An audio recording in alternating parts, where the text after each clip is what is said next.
Bismillahirrahmanirrahim. Alhamdulillah rabbil alamin. Iyyaka na'budu wa iyyaka nasta'in. Ghairil maghdubi 'alaihim waladdallin. Alhamdulillah rabbil alamin wassalatu wassalamu ala sayyidina Muhammad wa ala alihi wa sahbihi ajma'in. Rabbi shrah li sadri wa yassir li amri wahlul 'uqdatam min lisani yafqahu qawli. Subhanaka la ilma lana illa ma 'allamtana innaka antal alimul hakim. 'Ala Allahi tawakkalna rabbana la tahzunna wa baina qaumina bil haqqi khairul salihin. Allahumma akhrijna min zulumatil wahmi wa akrimna bi nuril fahmi. Wa la hawla wa la quwwata illa billahil 'aliyyil 'azim. Alhamdulillah, syukur kita kepada Allah Subhanahu wa taala. Dengan taufik dan hidayahnya dapat kita menyambung semula madrasah pengajian kita, iaitulah madrasah kita An-Nasaih Ad-Diniyati wal Wasaya Al-Imaniyati. Itulah kitab nasihat agama dan wasiat iman karya Syekh Ibn Habib Abdullah Al-Haddad. Jadi syukurlah kita kepada Allah kerana Allah masih menyambung lagi hidayah kita. Tidak putus setakat Ramadan, pakai terus menerus. Dan inilah harapan kita sentiasa daripada Allah Ta'ala. Semoga Allah Ta'ala mengekalkan hidayah. Kerana hidayah ni bukanlah benda yang ada jual di pasaran, dan bukan benda yang boleh dibeli dengan duit. Hanya pemberian daripada Allah Subhanahu Wa Ta'ala. Siapa yang Allah Ta'ala kehendak, maka dia berilah hidayah.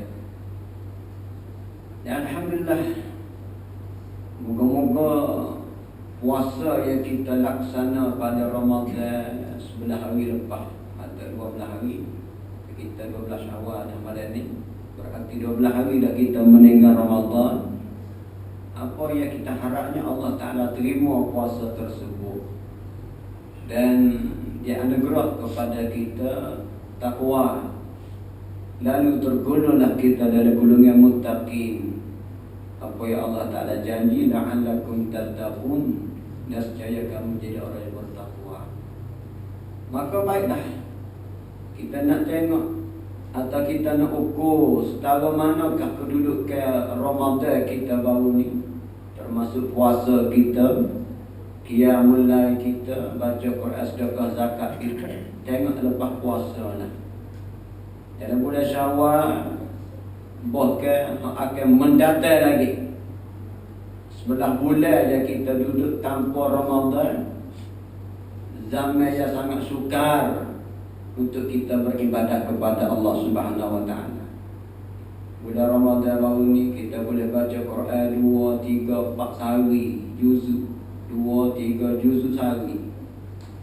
Bulan Syawal ni puasa lahana. Bulan Ramadan ni kita boleh sembahyang sunat witir 3 rakaat, tarawih 10, 13. Lepas tu qiyamul lail 4:30 pagi bangun. Lepas bulan Syawal ni lahana. Baik tak imam tak bila tak siap lahana. Makmum tak kena tanya lah. Beza lah. Beza sakit. Bahkan malam raya tu lah, mudik syaitan selalu tu. Malam raya terubah selalu tu.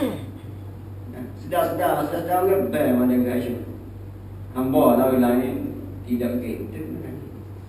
Kalau boleh jadi pukul 5:30, hamba rebel.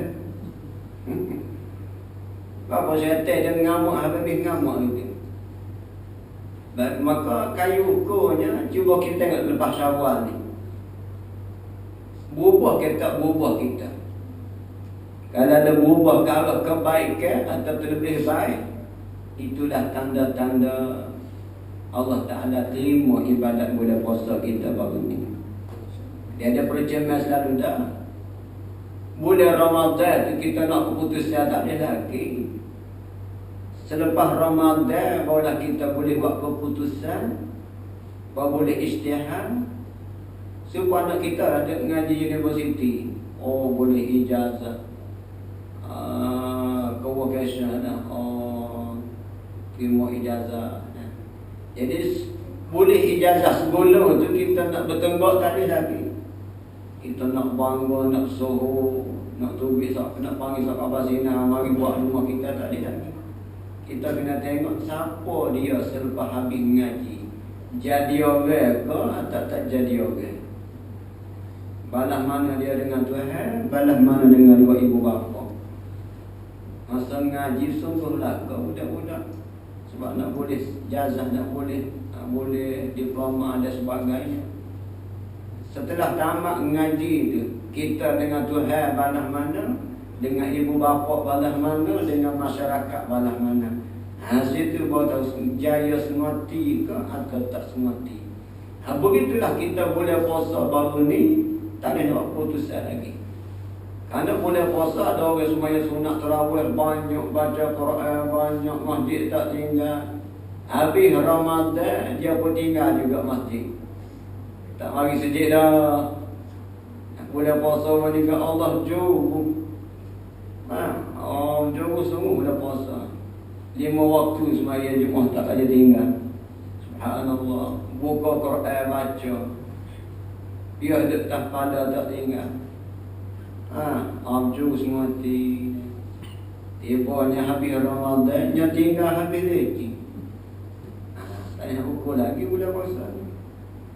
Maka puasa yang Allah Ta'ala terimanya, sebagaimana kata-kata ulama.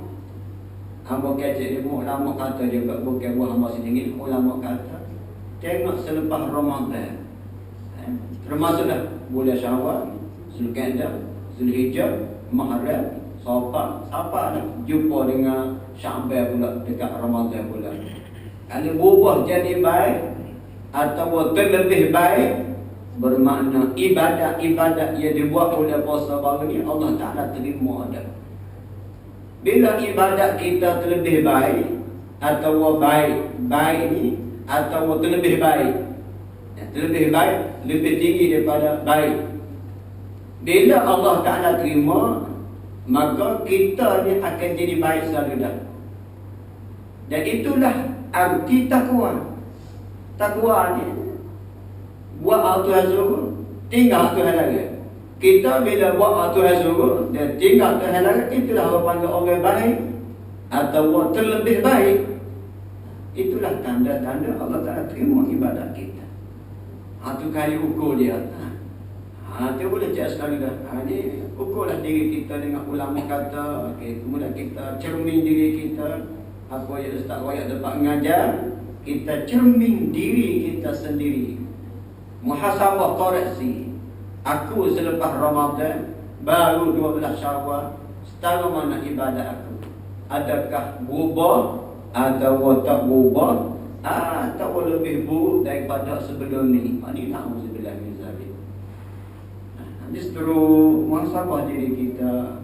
Mudah-mudahan ruh Ramadan masih lagi subur, dia segar, sehingga kita mampu melaksanakan ibadat-ibadat dalam bulan Ramadan baru ni.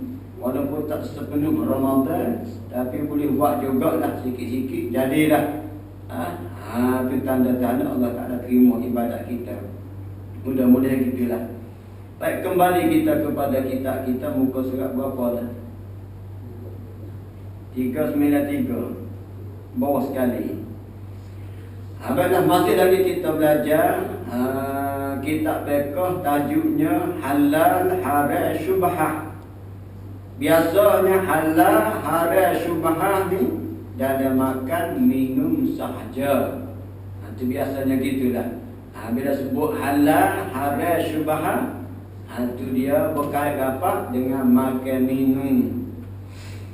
Bahagian kedua, halal pada zat benda itu sendiri, tetapi ia mempunyai orang lain. Setiap benda yang dipunyai orang lain tetap menjadi tidak halal, yakni haram bagimu untuk mengambilnya atau memilikinya, melainkan dengan jalan yang sah yang dibenarkan oleh syarak. Contoh seperti jual beli, dan nazar, hadiah dan pemberian, sedekah dan warisan dan seumpama yang lain sebagaimana ia ditunjuk oleh syarak. Contohnya beginilah. Kambing ni halal bagi orang Islam. Kambing seekor tu halal lah. Kecuali tahi dia tidak halal. Tapi kambing ni kambing pomak, bukan hak kita dah. Sungguh pun kambing seekor ni halal dari agama kita. Kita nak makan kambing tersebut haram kecuali kena beli dulu kambing tadi ni. Sebab itu bukan hak kita. Sungguh pun halal, tetapi oleh kerana bukan hak kita, hanya hak Pak Mak, maka kena beli dengan Pak Mak. Atau minta saja dengan Pak Mak. Atau Pak Mak hadiah seekor kambing kita, maka halal lah kita nak makan kambing tersebut. Sebaliknya kalau kita curi kambing Pak Mak atau curi lembu Pak Mak, 2 ekor lembu Pak Mak ni semua dalam kereta kaji, letih lembu duduk dalam dekat sampah kan. Kita pun semalam jamu makan ramai-ramai, berarti kita makan lembu haram. Bukan lembu tu haram, lembu tidak haram, tetapi perbuatan kita curi hak Pak Mak tu jadi makan haram juga. Itu yang benarnya. Lembu halal, kambing halal, ayam itik halal, burung halal, ikan halal, halal benda ni. Tapi kalau orang, kalau kita curi, haram juga kita makan benda tu. Haram juga. Nak jadi halal macam mana? Belilah atau minta saja, atau dia saja kita bawalah halal kita makan. Itu kena jaga. Kita orang Islam ni, apa tengok di atas masjid mana-mana, kita sama sekali kita tak makan daging babi. Tak ada siapa pun di kalangan kita makan daging, tak ada. Siapa-siapa pun tak makan daging babi. Sebab jelas kepada kita babi ni halal, itu babi ni haram. Bila haram tentu kita tak makan. Dan kita pun takut dosa besar makan benda yang haram. Hanya kita makan daging lembu. Daging lembu ni halal bagi kita orang Islam. Tetapi berapa ramai manusia ia memang beli daging lembu, tetapi duit hak beli daging lembu yang halal tadi, duit daripada sumber yang haram. Memang kita tak makan daging babi, hanya kita makan daging lembu. Tetapi kalau kita beli daging lembu dengan duit yang haram, berarti kita makan daging yang haram juga. Kita beli daging lembu dengan duit yang haram, berarti kita makan daging lembu yang haram juga. Sudah tentu umat Islam ia sedar, ia faham, sama sekali tak akan makan daging babi. Sebab itu jelas haram. Budak kecil pun tahu haram. Yang halal bagi kita adalah daging lembu. Sebab tu orang Islam berdoya-doya beli daging lembu. Nak gaya korban dekat tak lama lagi sebulan lebih, kita ambil satu bahagian daging lembu.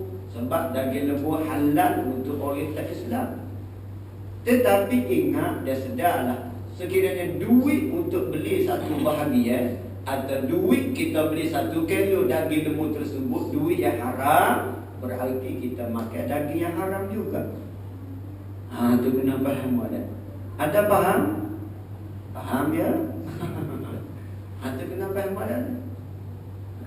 Duit haram beli ayam saya bawa gula mana tak agak atas. Haram kita makan gula tersebut. Kenapa haram? Ke ayam ni halal. Memang ayam tu halal. Haram kerana kita guna duit haram.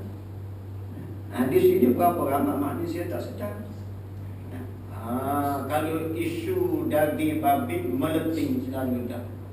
Jelas, sejelas-jelasnya.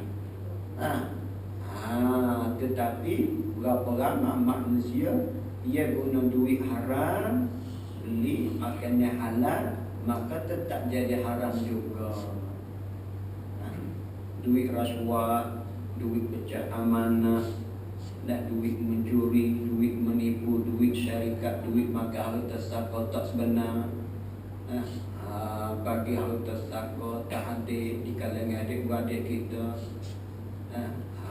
Kita ambil duit kita banyak atau pada kita seorang, duit tu kita buat beli benda-benda halal, maka tetap jadi haram juga.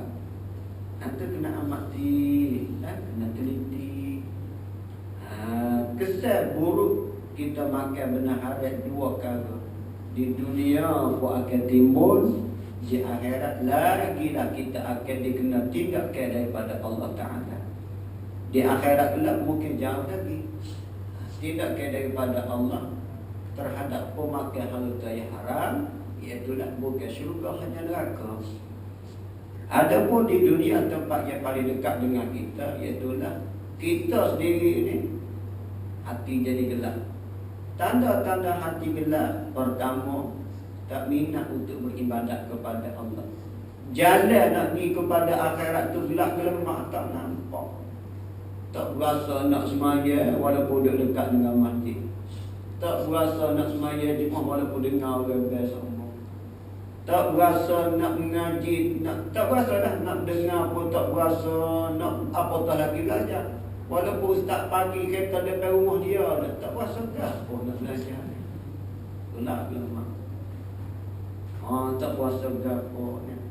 Kalau tengok jiran mati, ada lagi saing-saing mati pun dia tak berasa. Bukan dia berasa mati ni kerana kecil mani, mati kerana jatuh, mati kerana aksiden, mati kerana tembok ke Ukraine ke mana tak tahu lah. Ada kita berasa begitu je. Hati dia ni kebal, ada hati dia umpama dibius, tak berasa apa hal-hal akhirat. Bahkan hati dia hidup, dia subur ke arah perkara atau jalan yang sia-sia dan jalan yang maksiat. Jalan untuk sia-sia nampak selalu dah. Jalan untuk arah maksiat nampak selalu dah. Itu kesan buruk makan benda haram di dunia lagi dah. Anak bini tak minat agama juga. Bini tak nak semaya, atau berat nak semaya, atau semaya tak cukup bilangnya, atau kalau cukup pun semaya gitu-gitu je. Anak lebih kurang pok jugalah, lebih kurang mak jugalah. Sebab aurat kaya nak tutup. Subhanallah. Itu kesan buruk terhadap pemakai harta yang tak sebenar di dunia lagi. Hidup tak ada bahagia walaupun kaya-kaya. Hidup tak senang walaupun orang lain nampak senang. Tuhan tarik keberkatan kehidupan. Dalamnya tak ada keberkatan, luar pun tak ada keberkatan. Tuhan tarik selalu dah. Itu baik. Jaga ya, berhati-hati dengan makan minum. Kerana makan minum ni diri kita dah. Apa yang kita makan itulah diri kitanya. Kita makan yang halal berarti kita ni orang yang baik. Kita makan benda yang haram artinya kita ni orang jahat. Sebab orang jahat sama sekali tak akan makan benda yang halal. Orang yang baik tak akan makan benda-benda yang haram. Jika anda mengambil sesuatu barang dengan jalan yang tidak disah oleh syarak, maka jadilah barang itu haram bagi kamu. Sesudah itu jika anda memakan minum dan memakainya, maka jadilah anda memakan, meminum dan memakai barang yang haram. Betul tanggungjawab pemimpin yang ada kuasa mutlak dalam negara atau negeri. Raja ke pemimpin ke dia mana ada kuasa penuh untuk mentadbir dan menentu manakah yang halal dan yang haram. Jadi pihak pemimpin kena berusaha lah sebagai fardu kifayah untuk memastikan umat Islam dan negara kita kesemuanya makan benda yang halal. Itu tingkat ke ekonomi yang halal. Hak halal, pertanian, perniagaan, usaha ke arah tu. Jauhlah sama sekali benda-benda yang haram. Itu tanggungjawab pemimpin supaya rakyatnya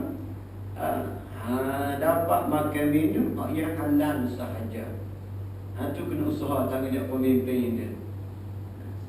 Adapun pemimpin yang zalim, pemimpin yang tidak peduli kepada dosa dan pahala, pemimpin yang tidak menitik berat dunia akhirat, dia tak kisah benda halal haram. Dia tak peduli dosa pahala dalam bab makan minum. Bagi dia itu terpulang kepada individu masing-masing lah. Orang yang kuat agama, dia boleh tinggal benda yang haram. Sedangkan benda ini tanggungjawab pemimpin juga untuk memastikan umat dan rakyatnya menjauhi benda-benda yang haram dalam bab makan minum. Jalan-jalan haram yang lain pula adalah banyak sekali. Punca-punca atas sahabat-sahabat kita makan benda haram ni banyak. Pertama seperti merampas, mencuri, kita panggil ragu, dan mencuri, khianat dan riba. Merampas ni apa orang? Mencuri, itulah tu apa dengan curi tu. Kami orang khianat, pecah amanah, maka duit syarikat ko, dan riba. Ini pun lagi jelas haram. Tak ada dosa ya Tuhan istihar boleh kecuali dosa riba lah. Tak ada dosa ya Tuhan sebut nak perang kecuali dosa orang yang terlibat dengan riba. Makan duit riba walaupun RM1 tetap juga haram. Apatah lagi lebih daripada RM1.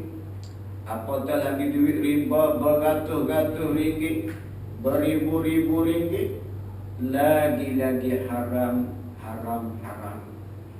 Kenapa dia riba? Riba ni artinya lebih. Akan datang dia sebut bab riba. Cuma sepintah danunya balas ni lah. Biasa riba dia terlibat dengan pinjaman. Pinjaman beli kereta, pinjaman beli rumah, pinjaman peribadi, atau pinjam untuk nak niaga. Kita pinjam dengan satu bank yang mengamalkan sistem riba. Berarti bukan cara Islam dah. Kita pergi pinjam dengan bank yang mengamalkan riba. Pinjam ni untuk beli kereta. Kita hutang dengan bank sebanyak 70,000 untuk beli kereta. Maka bank kata okey, syaratnya sekian. Interestnya 10% ke 70%, 7% ke 8%. Hutang 70,000, bank kata kena bayar 90,000. Pokoknya 70,000, bunganya 20,000. Itu bunga. Itu contohnya. Jadi 20,000 itulah kita panggil riba. Interest atau bunga itulah riba. Maka kita pun tak apalah sanggup. Dokumen hak bank sedia kita sign lah, suruh tanda setuju di atas pinjaman tersebut. Dengan kadar bulanannya 700 sebulan selama 9 tahun. Butanya 70,000, bayar keseluruhannya 90,000, bunga 20,000. Kadang-kadang kita duk bayar bunga saja pun 3 tahun. Bayar bunga saja 3 tahun baru bunga, tak masuk pokok lagi. Subhanallah. Juga perlu pelanan mikir nak bayar hutang. Tak buat kerja kereta ansuran. Juga jawab kota nak bayar hutang.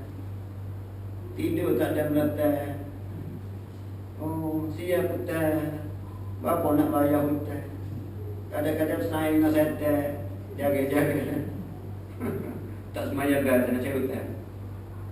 Karena berarti kita telah terlibat dengan riba. Pihak penerima dan pihak pemberi sawa'un, sama-sama dilaknat oleh Allah. Dah, dosa besar riba ni. Atau sama kita. Saya kita nak hutang dengan kita. Pinjam 10 riyal.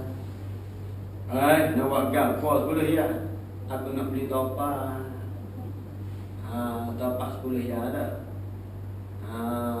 Mak kata, boleh lah nak pinjam aku boleh lah. Tapi mu kena bayar 15 riyal. Buat dah lebih gitu. Dah style dah ni kan.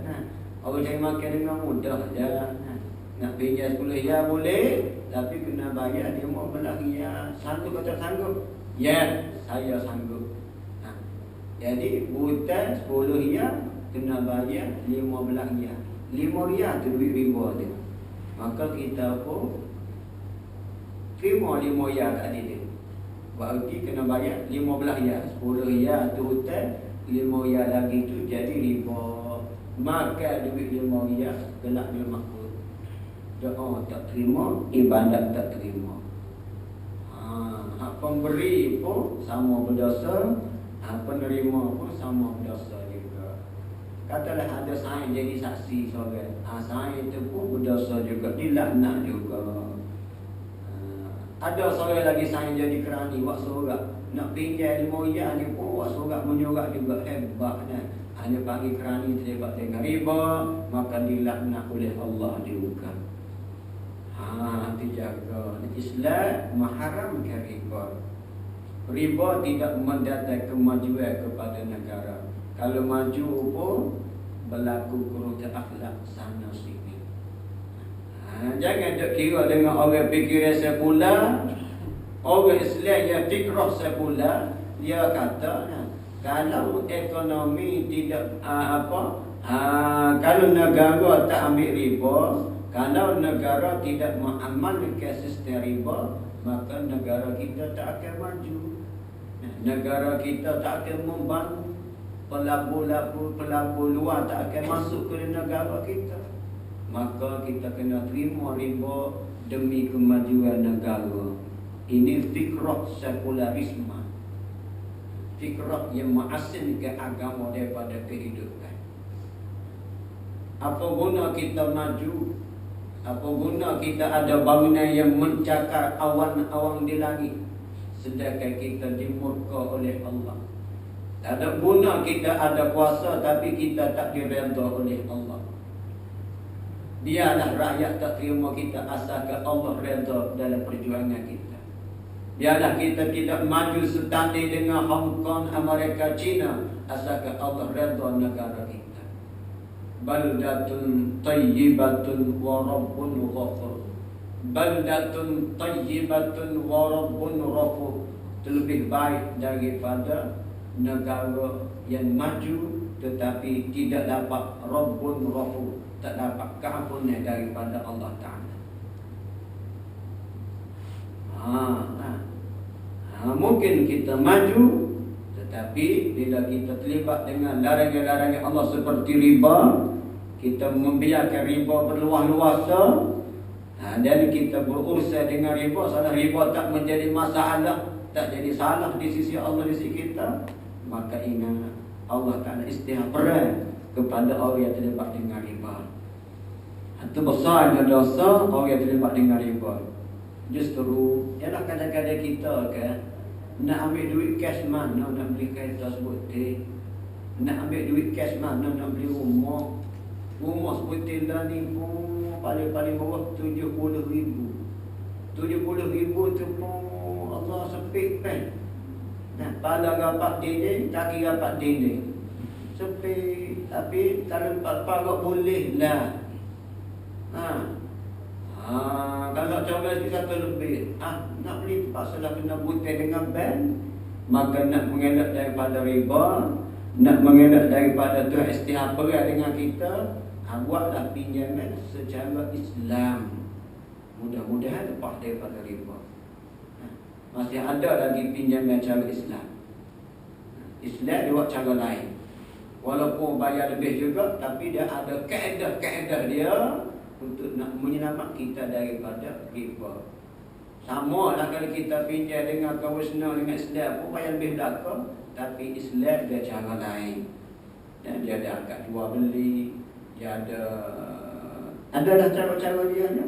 Ada pun bank kewasna, bank yang mengamalkan riba, dia betul-betul nak ambil keuntungan di atas peminjam. Walaupun niat dia nak menolong, tapi ingat niat tidak menghalalkan cara. Niat tidak menghalalkan cara. Dia nak ambil keuntungan di atas peminjam. Ada pun bank Islam, bila kita pinjam dengan dia, berusaha dengan cara Islam, walaupun bayar lebih juga, tapi bukan nak ambil keuntungan di atas peminjam. Dia ada kaedah dia, ada cara dia. Mudah-mudahan kita selamat daripada riba. Itu kena buat mesti. Kerana hidup kita bukan setakat di dunia saja, kita akan hidup pula di akhirat kelak. Kerana hidup kita setakat di dunia saja dan tidak ada episod dah untuk akhirat, bukan habis setakat lebih kubur, maka tak perlulah kita mengajar malam ni. Tak perlu kita bina masjid, tak perlu kita menutup aurat. Bagi boga supaya di bola Penang tu semua tua sama-sama. Boga dah mati dah kau satu. Tapi no, tak boleh. Sebab kita ada episod yang kekal abadi. Itulah akhirat. Di sanalah kita akan menerima keputusan ujian hidup, upah kerja kita di dunia. Buat baik ada upahnya, buat jahat ada pun upahnya. Ini Islam dia ajar gitu kepada kita. Dunia wal akhirah. Rabbana atina fid dunya hasanah wal fil akhirati hasanah wa qina adzabannar. Nak selamat daripada wa qina azabannar sesuai dengan permintaan kita, maka amalan kita pun biar selaras dengan permintaan kita wa qina adzabannar. Sebab itulah kita nak tinggal riba dan nak tinggal maksiat-maksiat lain, maka kita kena usaha sifat takwa dalam hati kita dulu. Sebab dengan ada takwa dah, baru benar-benar kita boleh hindari hak Tuhan larang, sama ada dalam bentuk makan minum atau dalam pakaian atau segala-galanya. Selagi mana takwa tidak tertepek di hati, maka selagi itulah kita lemah, ada kekuatan untuk menghindari larangan-larangan Allah. Sebab itulah takwa ni pakaian hati. Maka pakaian hati lebih mahal daripada pakaian tubuh badan. Kita pakai jubah, kita pakai baju Melayu sekadar nak menutup aurat. Aurat dia pun tutup tersyarat juga. Kita pakai baju sekadar nak tutup warna tubuh kita aja. Tetapi ingatlah, pakaian hati lebih mahal daripada pakaian di tubuh badan. Dan pakaian hatilah tempat Allah Ta'ala tilik, tempat Allah Ta'ala nilai. Dan di situlah nilai kita di sisi Allah Subhanahu Wa Ta'ala. Tuhan tak pandai, Tuhan tak pandai kepada kita. Kita pakai jubah harga 350, order daripada Jordan, katakanlahnya. Oh, maha semati. Kena api tak anu, jubah tak anu, tuan anu kan, jubah tak anu. Maha semati kali api. Tapi hati kita ni cemar di sisi Tuhan, tak ada harga di sisi Allah. Mungkin di sisi manusia ada harga, tetapi kita di sisi Allah tidak ada harga. Bila kembali kita kepada akhirat, maka kita akan jumpa dengan yaumun nadamah, hari penyesalan. Kenapa kita menyesal? Karena kita tidak bersihkan hati kita daripada kekotoran-kekotoran. Maka baiklah, salah satu cara kita nak bersih hati kita, bersihkan makan minum kita, bersihkan duit kita, bersihkan kerja-kerja sumber duit kita dapat. Sama ada kita ahli peniaga, kita buruh, kita kaki tangan jabatan kajian awal dan sebagainya, pastikan kerja kita bersih di sisi Allah, barulah upah kita pun bersih. Setelah dapat upah bersih, dibelilah makanan yang bersih pula, makanan yang halal, barulah segala-galanya bersih. Begitu pula jika orang yang anda bermuamalah, muamalah ini berniaga dengannya atau menerima daripadanya merupakan wahai haram, tidak ada faedah dan gunanya anda menerima wahai daripada orang tersebut. Meskipun jalannya tempat menurut apa yang diakui sah oleh syarak sekalipun. Misalnya seorang yang menghadiah ke anda wang, yang duit. Satu orang dia hadiah pitih kita kata RM1,000. Ataupun ia menjual sesuatu barangnya menurut syarat-syarat yang diakui sah oleh syarak. Sedang anda mengetahui bahawa barang yang dijualnya itu haram. Kita tahu dia jual barang haram. Kita kenal dia ni kaki curi. Tiba-tiba jual TV kita murah-murah saja. Atau jual kipas ni. Biasa kipas ni ke kalau kedai ni 100.5. Yang mari jual kita 50 riyal je. Kita tak ni kaki barang ni, kaki pay kuda. Tak ada balik kita ada panas dah 4-5 hari jual kipas pula. Kita pun belilah 50 riyal. Berarti kita guna kipas yang haram. Itu dari segi guna pun dia tak haram juga. Tak nanti ke makan, tak nanti ke benda masuk dalam perut. Jangan kita kata ustaz kata haram tu makan, kipas bukan boleh makan. Tak ada angin hendak putar tu pun dosa juga. Sebab kita beli kipas haram. Ada balasah kat rumah hamba tu belakang hotel. Hotel tu bukan hamba belakang tu. Ada surah belakang tu. Bulan puasa dia bahas 3 butir, bulan raya dia bahas ability dah. 5 butir ability kipas dia tak ada belakang.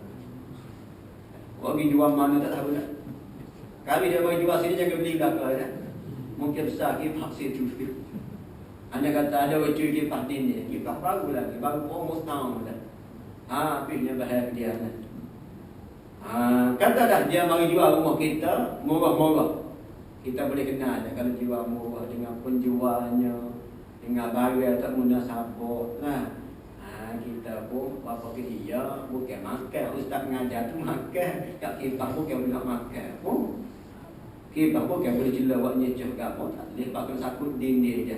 Dia tetap haram juga. Itu dia pasal biar dia siu kita tu siu tengah ni haram lah. Mana cuma semua motor kau apa ke haram lah kan. Baik.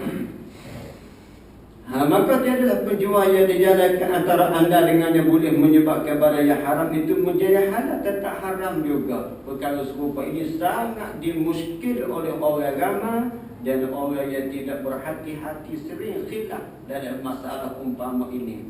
Kini jelaslah bagimu bahawa perjualan yang sah menurut syarak tidak akan sama sekali menukar sifat barang yang haram itu menjadi halal. Manakala perjualan beli yang tidak menurut syarat-syarat yang diakui sah oleh syarat itu tetap akan menukar sifat barang yang halal itu menjadi haram juga. Umpamanya jika anda menjalankan perjual beli yang tidak sah dengan riba dan sebagainya terhadap barang-barang dan harta benda yang halal, maka tetaplah perjual beli yang tidak sah itu akan menjadikan barang yang halal itu haram juga. Jadi kesimpulannya berhati-hatilah dengan benda-benda yang haram. Bukan apa dah. Sebab kita nak makan minum dia jadi darah daging. Darah daging itulah kehidupan kita. Dengan akhirat kita depan dengan murka Allah. Dunia hidup tak berkat. Bila Tuhan tarik berkat tak bahagia hidup. Walaupun orang dah nampak kita senang, orang dah nampak kita kaya, tapi hidup kita juga Allah tak cukup sepanjang hari. Mudah-mudahan apa kita belajar memberi manfaat kepada kita untuk berhati-hati dalam isu makan, minum, kerja dan jual beli kita. Pastikan makan minum kita, jual beli kita, jual beli yang sah, lagi pula halal. Bahagia muamalah wallahu a'lam. Bismillahirrahmanirrahim. Allahumma anfa'na bima 'allamtana wa 'allimna ma yanfa'una warzuqna ilma yanfa'una. Allahumma faqihna fid din. Allahumma qina bihalalika al-haram wa aghnina bi fadlika 'amman siwak. Walhamdulillahirabbil alamin.